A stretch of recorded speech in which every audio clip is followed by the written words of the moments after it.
안녕하세요. 네, 수고하셨습니다. 문제 어떻던가요? 아, 그래요. 네, 바로 볼게요. 네, 1회 1번 보겠습니다. 가의 백제왕과 나의 왕에 대한 설명으로 옳지 않은 것은, 우리가 즉위 15년 그 사료를 알아요. 여기 이제 이건 삼국사기의 아주 원문 그대로입니다. 예. 가 백제왕 무대 동그라미, 무대가 누구예요? 동성왕이죠. 그냥 백제왕이라고 나올 수 있는데요, 모델하고 좋네요. 사신을본의 혼인을 청함에 나왕은 이벌참 비지의 딸 앞에 있는 그 신라왕은 아마도 소지마립간일 것 같아요. 그죠? 네.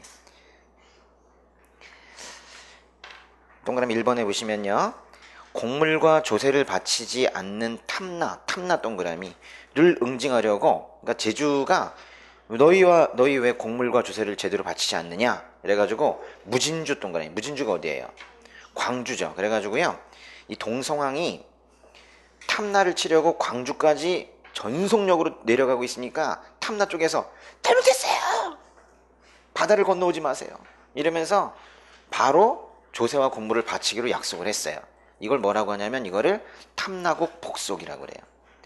동그라미 1번이 탐나국 복속이에요. 그래서 실제로 탐나국 복속이 바다를 건너서 제주도에 가가지고 사람들을 칼로 치는 장면이 아니에요. 이거 주의하셔야 돼요.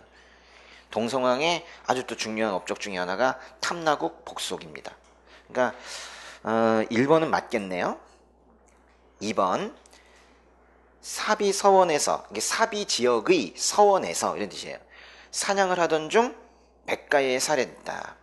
우리 그 웅진 시대는요, 왕이 4명이 있는데 동성왕, 그리고 그러니까 문주왕, 동성왕, 삼근왕, 무령왕인데 앞에 있는 이 3명이 다 살해당했어요. 근데 이제 특별히 이 동성왕은요, 백가 동그라미, 이거 아주 백가에 의한 신화인데요, 이 백가에 의해서 살해당했다는 것은 매우 유명한 이야기입니다. 그래서 동성왕과 관련되어서 나올 수 있는 것들을 싹 모아본 거예요. 3가지가 뭐예요? 결혼동맹과 탐나국 복속과 백가에 의해서 살해당했다, 이거예요.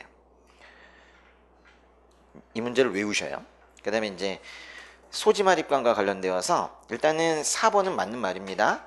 알천, 양산, 촌, 돌산, 고허, 촌이 6개가 있어요. 이런 거를 부족적 육촌이라고 그래요.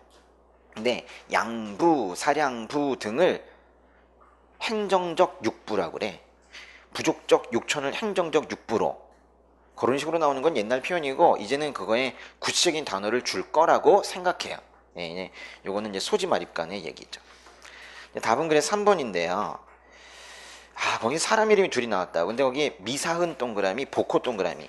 미사흔은 시험에서 다뤄지지 않았지만은 복호는요, 복호라고도 하고 보해, 맞아요. 기출을 바꾸나, 그죠? 보해라고도 하는데 복호, 보해, 요 사람 최근에 2번이나 나왔어. 그래서 제가 넣어 놓은 건데 꼭 기억해야 돼요. 예. 복호, 미사흔, 얘네가 누구냐, 이게. 나는 뇌물마립간 때 사건이 하나가 있었는데, 뇌물마립간 때 고구려의 영향력을 받기 시작했잖아요. 그죠?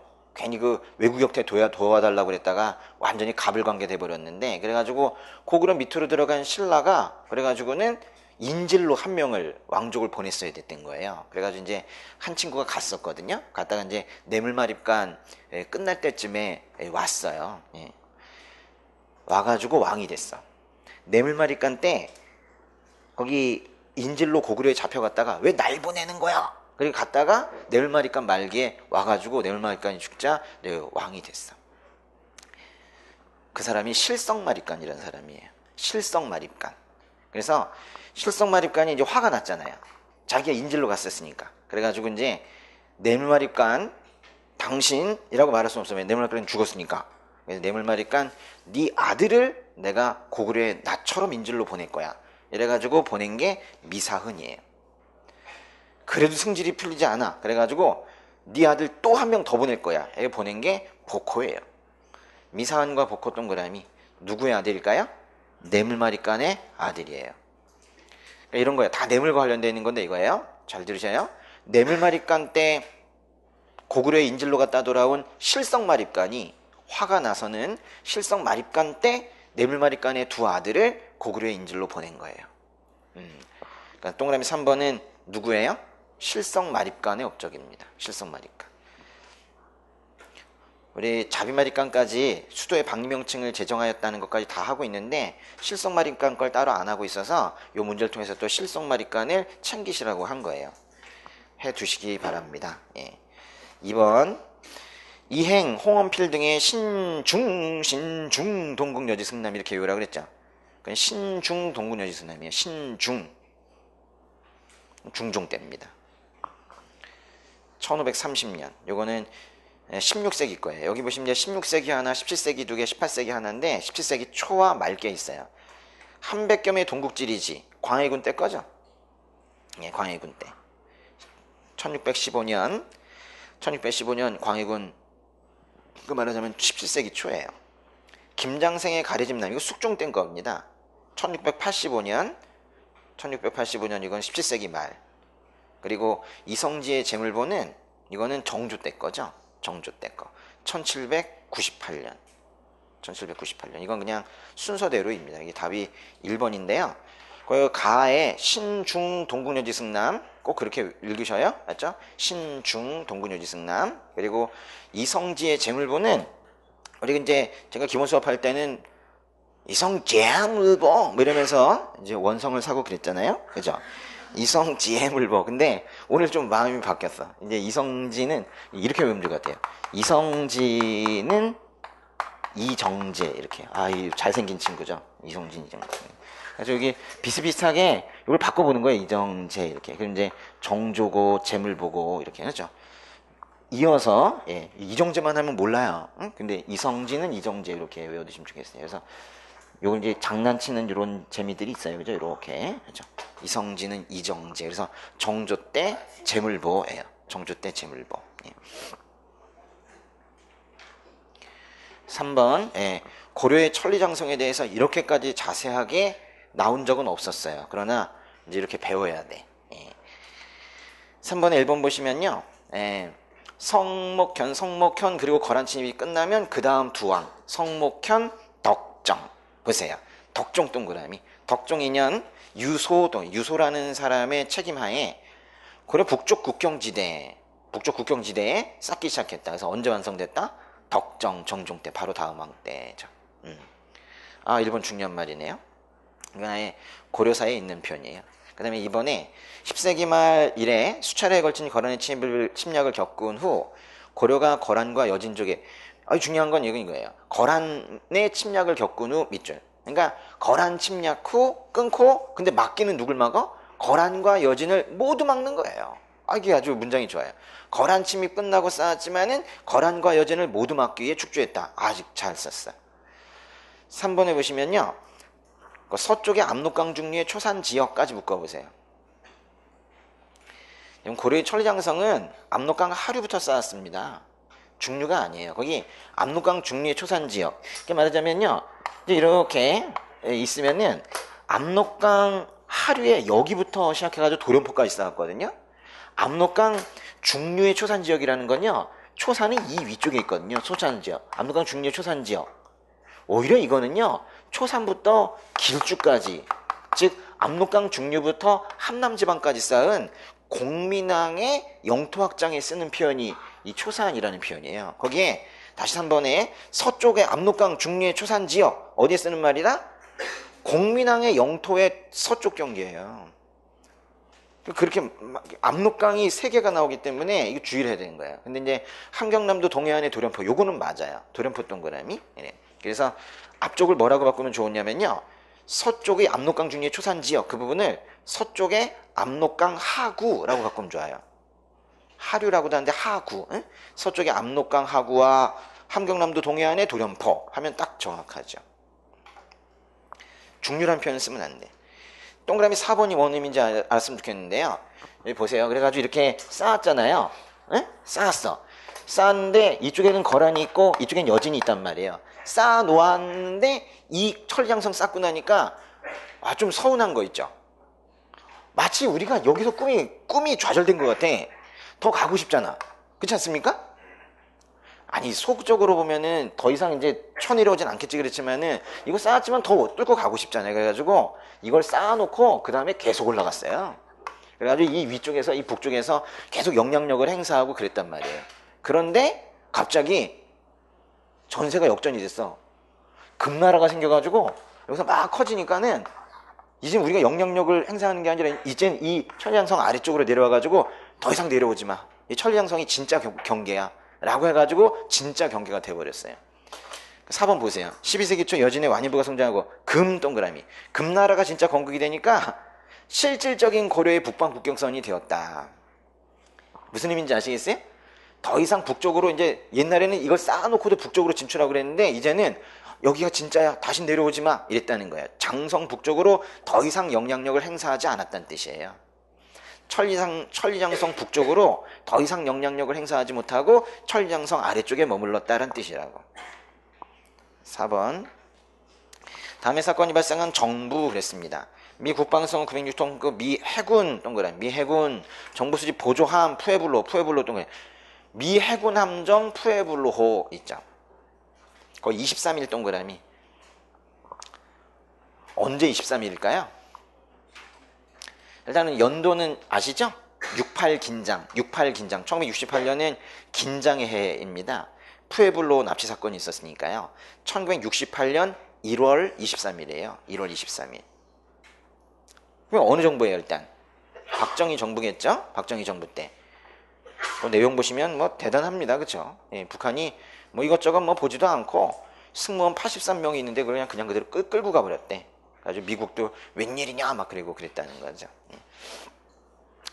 1번에 보시면요. 국민교육헌장 선포 1968년 중학교 무시험 추첨제 1969년. 그래서요. 이건 같은 정부일 뿐만 아니라 아주 가까운 시기의 사건들이 여기서 좀 답이 됐어요. 1번이 답이네요. 2번 중요하다고 그랬습니다. 상록수 부대가 소말리아를 가느냐 동티모르를 가느냐, 산말리아를 가느냐 중티모르를 가느냐. 어딜 간다고요? 산말리아와 중티모르. 그래서 산말리아는 김영삼 정부입니다. 중티모르, 동티모르, 중티모르는 김대중 정부고 이제 상록수 부대 소말리아, 산말리아 빨리 읽을 수 있어야 돼. 그 다음에 민족자존과 통일번영을 위한 특별선언. 이렇게 숫자가 안 나올 때가 있다니까. 특별선언 동그라미. 이게 바로 77선언입니다. 77선언은 88년, 1988년 노태우 정부 때죠. 77선언은 88년. 대통령 선거인단에 대통령 선출할 때 몇 대 대통령일까? 12대 대통령일 것 같아요. 그죠? 12대 대통령. 그래서 80년에 대통령이 되었던 전두환이 81년에 다시 한번 대통령이 되는 장면이죠. 이거는 전두환 정부입니다. 5번. 중요한데요. 환공이 관자에게 물었다. 그러세요. 관자 동그라미. 관중이라는 사람을 이제 관자라고도 부르는데요. 관중, 관자. 그래 이 책의 이름도 관자입니다. 관자. 어디서 본 것 같죠?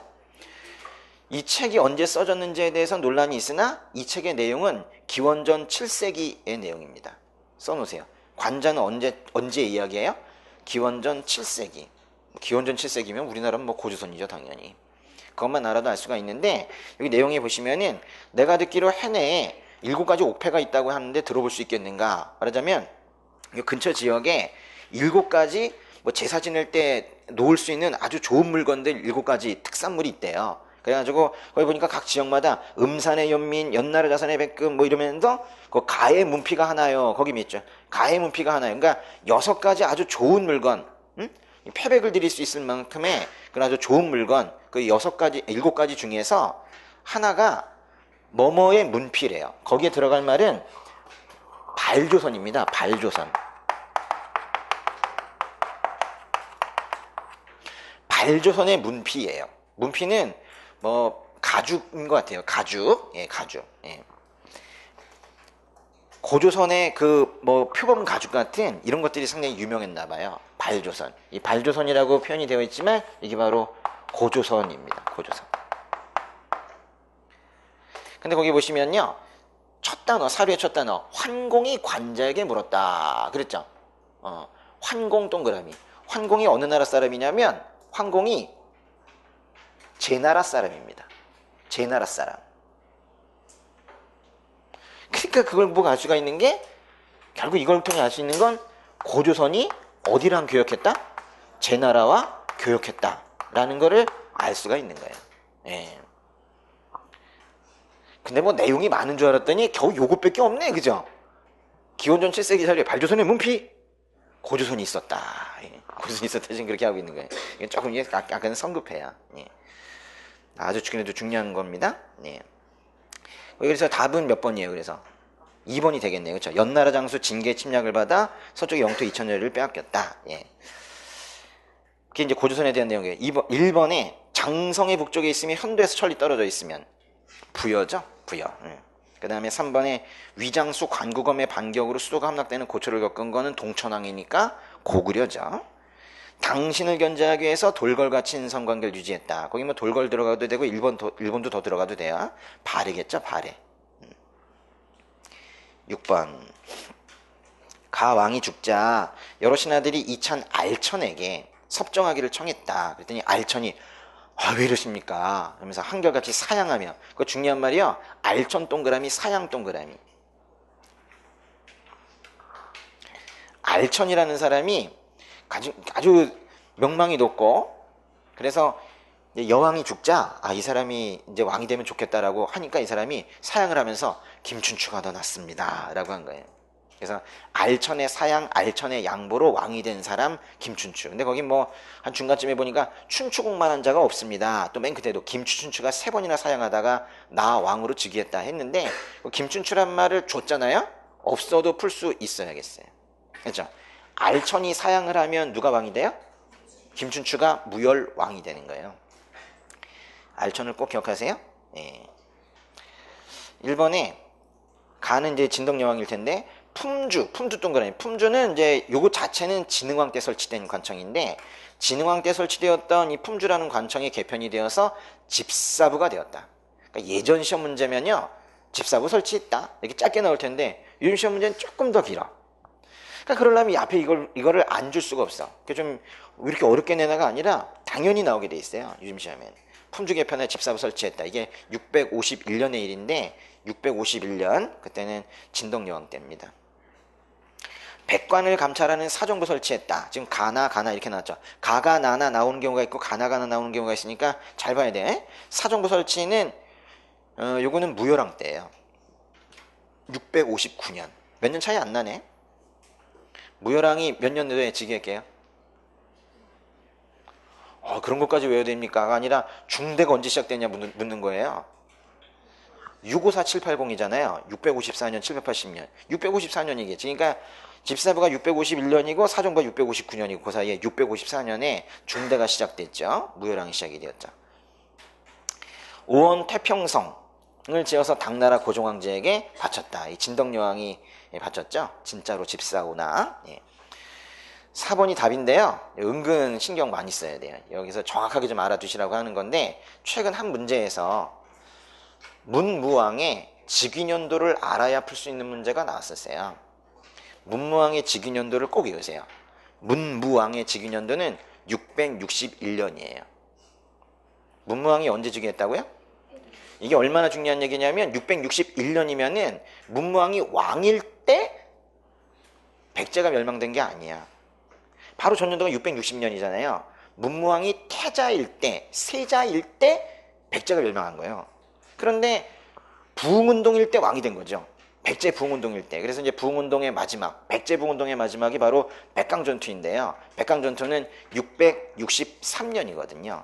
이 동그라미 4번이 백강전투잖아요. 백강전투 몇 년도? 663년. 이거는 신라로 치면 문무왕 때가 되는 거예요.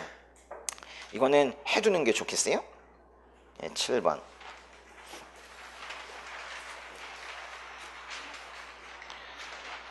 함길도 길주 사람인 전 회령절제사 이시의 동그라미. 그래서 이제 이시의 난 자체가 사료로 나온 적은 없어요. 여기 오늘 문제는 기출 사료는 거의 없습니다. 제가 다 찾아놓은 것들인데요. 이시해가 그아우 이시합과 더불어 반역을 모의하고 먼저 절도사 강유문을 제거하려고 하였다까지 믿죠. 요게 이시의 난이에요. 이시해가 이시합과 더불어 반역을 모의하고 절도사 강유문을 제거하려고 했다. 이게 이시의 난이에요. 다음 사건이 발생한 왕대라고 했으니까 우리 이렇게 외우지 않았어요? 예.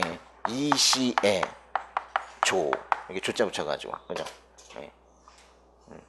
이시에 조, 예. 없시에 조, 예.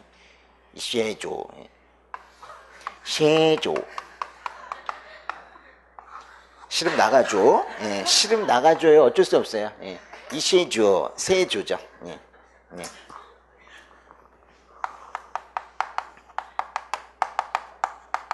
예, 유향소를 없이 해줘야 하죠. 없이 해줘. 유향소를 없애줘. 유향소를 없이 해줘. 응? 유향소를 없이 해줘. 이게 유향소 폐지와 관련되어 있는 거죠. 예. 어쩌나 세조 문제인데요. 답은 4번이겠어요. 예. 국방에 관심이 많았다. 진권체제를 실시했다. 이게 세조입니다. 진권체제가 뭡니까? 라고 하면 세조 때 만든 지방군사제도의 완성 그래요. 지방군사제도의 완성. 세조는 완성시키지 못하는 사람인데 이건 완성했어. 나머지 완성한 사람이 성종이라면 지방군사제도 완성은 이거는 없이 세조가 한 거예요. 세조가. 동그라미 1번 최근에 한 문제 기출로 나왔었는데요. 성균관에 존경각을 짓고 서적을 소장하게 하였다. 이거는 성종이에요. 성종. 어디에 뭘 지었다고요? 그 존경각을요 종경각이라고 갖고 오세요. 종경각을. 그러면서 성균관 종경각 이렇게 읽어보세요. 성종이라니까요. 뭔 얘기하는지 모르겠으면 막 옆에 물어봐봐. 다들 하고 있는데 혼자 못하고 있잖아 지금. 성균관 종경각 이렇게 읽어보시라고요. 알죠? 성균관 종경각 성종 이렇게 배우시라고. 왜냐면 종경각을 지었다는 말만 가지고는 시험에 나올 수가 없어요. 똑같이 나올 거거든요. 성종. 예. 도첩제, 와, 이 중요한 말. 폐지 동그라미. 도첩제 강화가 있고 폐지가 있잖아요. 강화였다가 나중에 폐지됐죠. 태종 때 강화, 성종 때 폐지. 성종이네 이것도. 첨사원 동그라미. 첨사원은 세종이 오랜 기간 동안 세자 생활 하고 있는 그 문종이 일을 직접 했으면 좋겠어서 아예 문종이 일할 수 있게끔 정치할 수 있게끔 아예 만들어준 관청이에요. 그래서 첨사원은 세종 때 문종을 위하여 만든 겁니다. 세자의 보좌기관의 세자는 문종을 말해요. 아직은 문종이 아니지만 이제 장차 문종이 될 그 세자를 말하는 거예요. 그러니까 첨사원을 설치한 건 세종이죠. 세종. 8번 고대사회 원거리 교역 문제가 최근에 참 많았습니다. 네, 그런 것들 다 모아가지고 조금 더 한 단계 더 발전시킨 문제인데요. 1번에 보시면 무령왕릉 동그라미. 무령왕릉이 아주 중국과의 교류와 일본과의 교류가 모두 나타나 있어요. 거기 이제 세 가지를 알 수가 있는데요. 첫 번째는 남조계통의 무덤 형식 1번, 중국제 도자기 2번, 일본산 금성을 사용한 관 3번.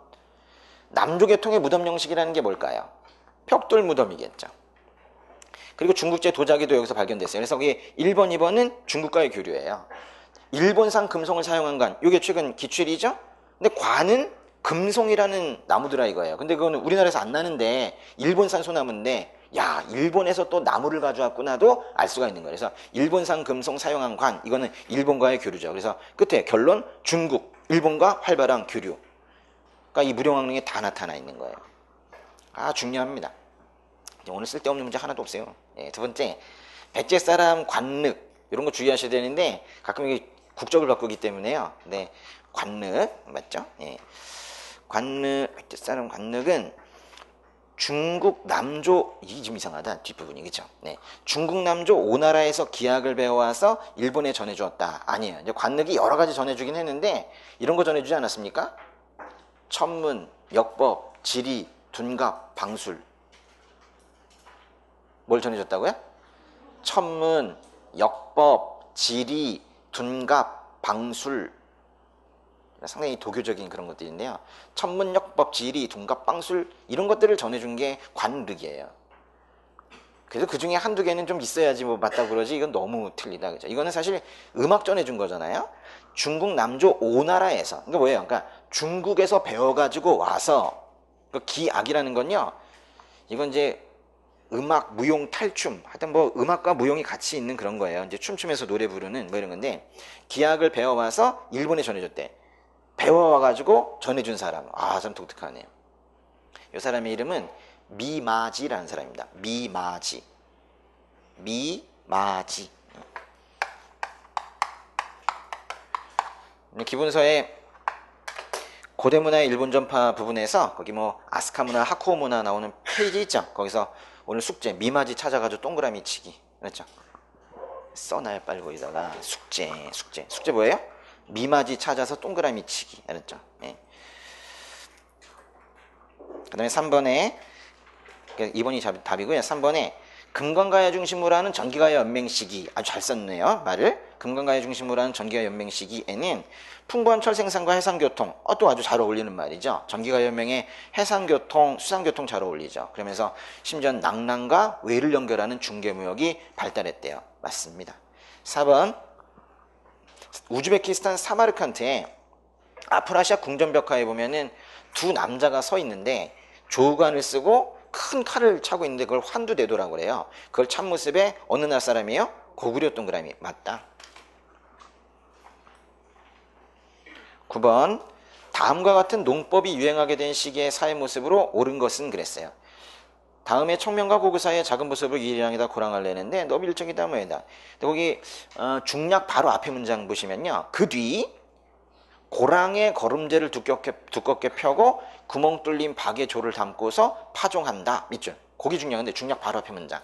고랑의 기름째를 두껍게 펴고 구멍 뚫린 박에 조를 담고서 파종한다. 더 짧게 읽으면 고랑에 파종한다. 무슨 법이에요? 견종법이죠. 견종법. 그러니까 이 농법이 유행하게 된 시기는 언제겠어요? 조선 후기죠. 이 조선 후기 문제를 이런 식으로 내는 겁니다. 1번 아주 중요한데요. 관영상점, 구경점포 어디예요? 고려죠. 고려. 이번에 토지를 기준으로 8결당 1명을 요역에 동원하는 제도를 이제 짧게 줄여가지고 이거를 8결 출 1 부제 8결당 데리고 간다 한 남자를 그런 제도 8결 출 1 부제 이거는요 조선 성종 때예요. 15세기 성종 때. 그러니까 조선 후기가 아니죠. 예. 이것도 기출입니다. 해야 되고요. 그 다음에 세 번째 동성촌락 동그라미. 양반들이 이제 어쩔 수 없이 모여 살아.